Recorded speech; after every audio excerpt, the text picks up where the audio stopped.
Meu nome é Fernanda Paiva. Eu sou diretora da GSA Ativos há 12 anos. Eu comecei aqui trabalhando como uma auxiliar no setor comercial e fui sendo promovida e conseguindo outras responsabilidades e outros cargos a partir do momento em que a empresa foi crescendo. Então eu estou na GSA esse tempo todo. Hoje eu estou na diretoria de qualidade na Superintendência do Center Minas. Além disso, eu sou casada, eu faço atividade física com frequência, faço luta com frequência e sou mãe da Bela. E é interessante falar sobre a minha história com a GSA e a minha história familiar, né, do nascimento da minha filha, porque foi tudo muito misturado. Comecei a trabalhar na GSA logo depois que eu voltei da minha licença maternidade e logo depois também que eu tive meu primeiro diagnóstico de câncer de mama. Então são 3 assuntos distintos, relacionados, que fazem parte da vida de uma pessoa, mas que no meu caso estão inteiramente interligados um ao outro. Quando eu fiz a minha primeira entrevista para trabalhar na GSA, eu tinha voltado de uma cirurgia do meu primeiro diagnóstico e aí a gente acabou descobrindo que essa cirurgia não tinha sido curativa, não tinha tirado todo o tumor. E quando eu dei essa notícia para a GSA, logo depois de eu ter passado no processo seletivo, a Laudeline, que é a gerente de RH que trabalhava na época na GSA, falou comigo: não, vai para casa, se trata, faz o seu tratamento. Quando você estiver curada e disposta e disponível para trabalhar sem problemas de saúde, a empresa vai estar te esperando. Então, por isso que é muito interessante para mim poder falar sobre um assunto como esse na empresa que, desde o primeiro momento que eu tive de contato com ela, foi humana, foi acolhedora e paciente com o meu processo e acho que foi uma parceria que deu certo. Tem quase 12 anos que isso aconteceu e eu estou aqui até hoje, sou muito grata e apaixonada pela empresa, pelo ambiente, pelo que eu faço aqui dentro. Meu primeiro diagnóstico de câncer de mama foi em outubro de 2014, quando a minha filha tinha 5 meses. E foi tão interessante porque eu fiz uma mamografia em um outubro rosa, então meu diagnóstico foi num outubro rosa. A minha filha tinha 5 meses de vida. Foram nos exames de puerpério, eu tinha acabado de ter um parto e naqueles exames de retorno à vida, após o puerpério mais crítico, que são os primeiros meses da criança recém-nascida, eu troquei de médico e eu nunca tinha feito uma mamografia. Eu tinha 36 anos na época e a gente teve o diagnóstico do câncer.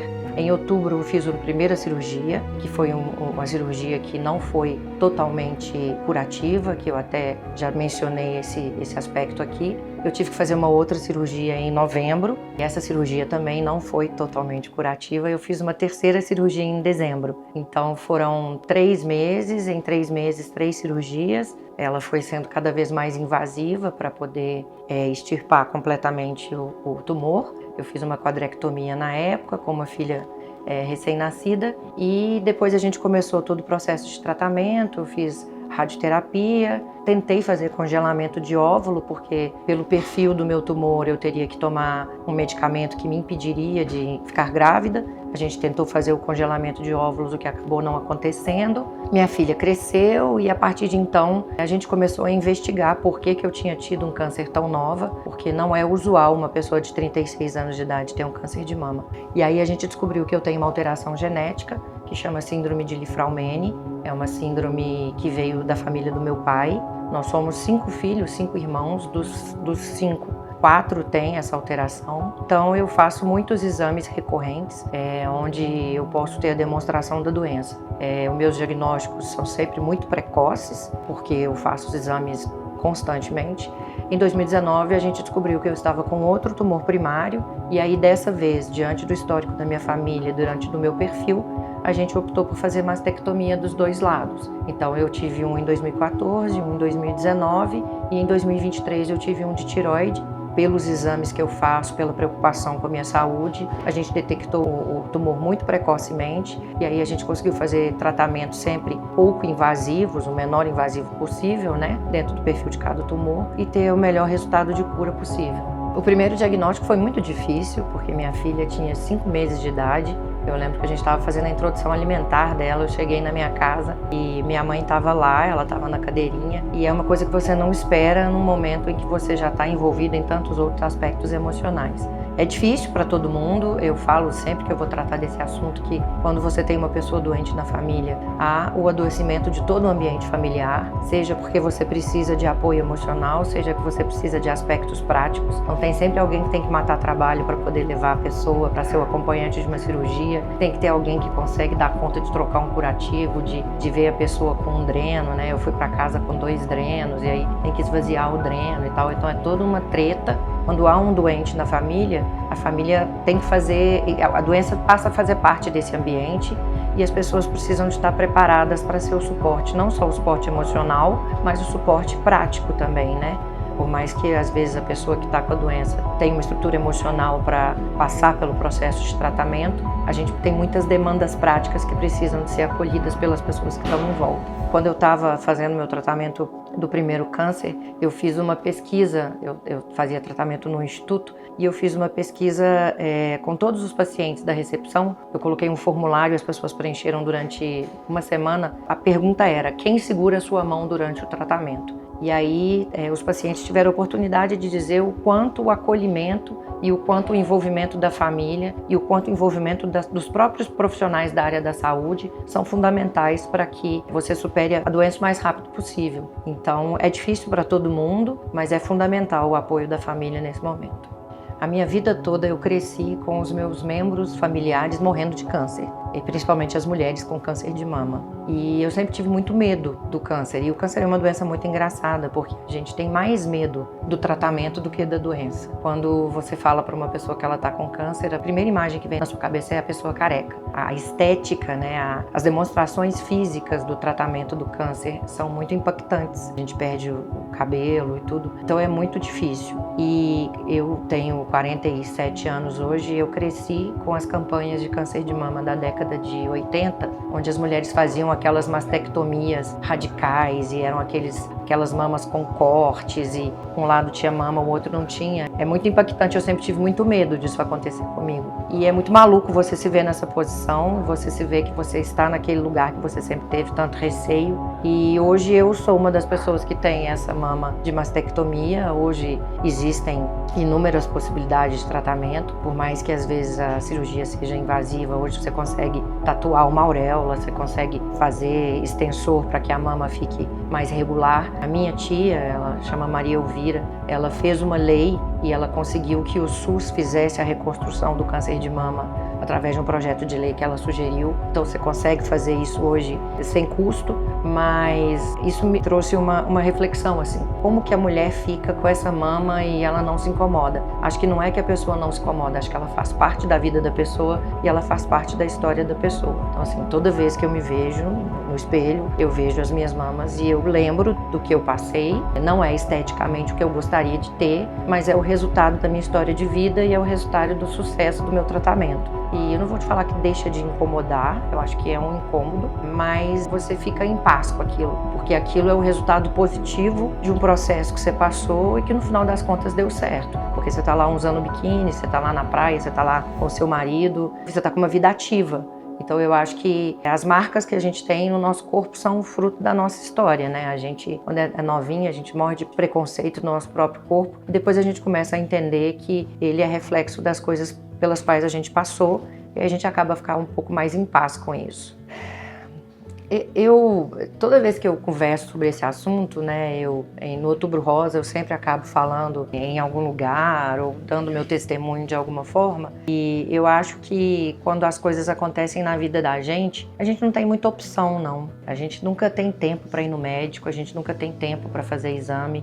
A gente nunca quer sair do trabalho, na hora do trabalho, para ir ao médico, marcar uma consulta. A gente acha que a gente não tem tempo para a nossa saúde. E a grande verdade é que quando a sua saúde bate pino, quando ela não está bem, você vai sentir isso no seu corpo e o seu corpo vai te parar, né? A gente é tão perfeito que se você tem problema de pressão, se você tem problema de depressão, se você tem um problema de saúde, de que ordem que seja, o seu corpo vai te dizer isso e ele vai te parar a ponto de você vai ter que arrumar tempo para isso. E aí eu acho que a gente sempre tem que trabalhar no sentido de que a gente tem que ouvir o corpo, a gente tem que responder ao corpo e a gente tem que se respeitar, a gente tem que ter autocompaixão pelo que a gente está passando, entender que o corpo precisa disso e se cuidar. Depois que eu passei por essa situação, eu fiz várias amigas que tiveram câncer de mama também, passaram por essa situação junto comigo, e uma delas uma vez falou comigo: ah, mas eu fiz o exame, eu tô com o envelope aqui na minha mão, mas eu não tenho coragem de abrir. Cara, o que quer que seja já está aí no envelope. O que vai mudar é que você vai ter o resultado, você vai ter a capacidade de se tratar. Então, assim, essas coisas eu acho que elas não são opção.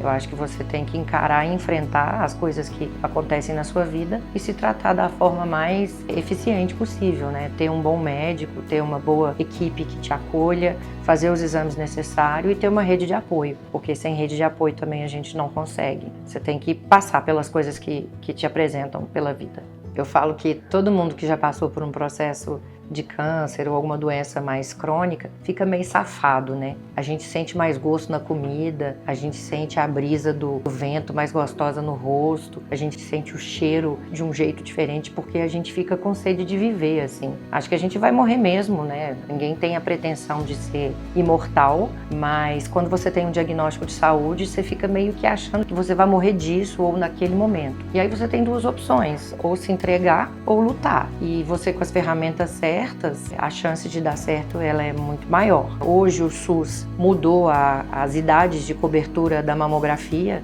Então antes as coberturas de mamografia eram só mulheres acima de 50 anos, hoje a gente tem a cobertura a partir dos 40 e até aos 74 anos de idade. Então aumentou-se esse tempo de cobertura de idade, né, de cobertura de mamografia, porque quando você tem um diagnóstico precoce, você tem muito mais chance de cura, você tem um tratamento muito menos invasivo, você tem muito mais possibilidade de viver bem com esse processo de tratamento que você vai ter que passar.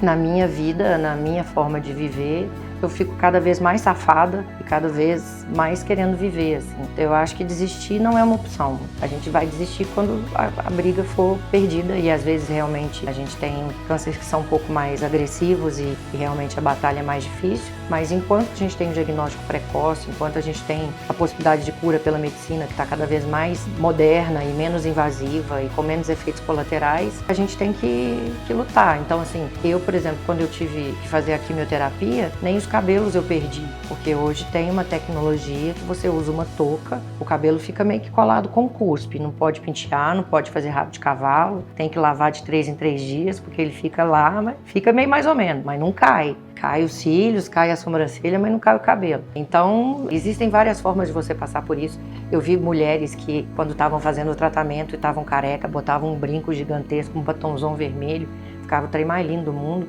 Então eu acho que a gente precisa de trabalhar a nossa cabeça para passar pelos desafios que a vida apresenta.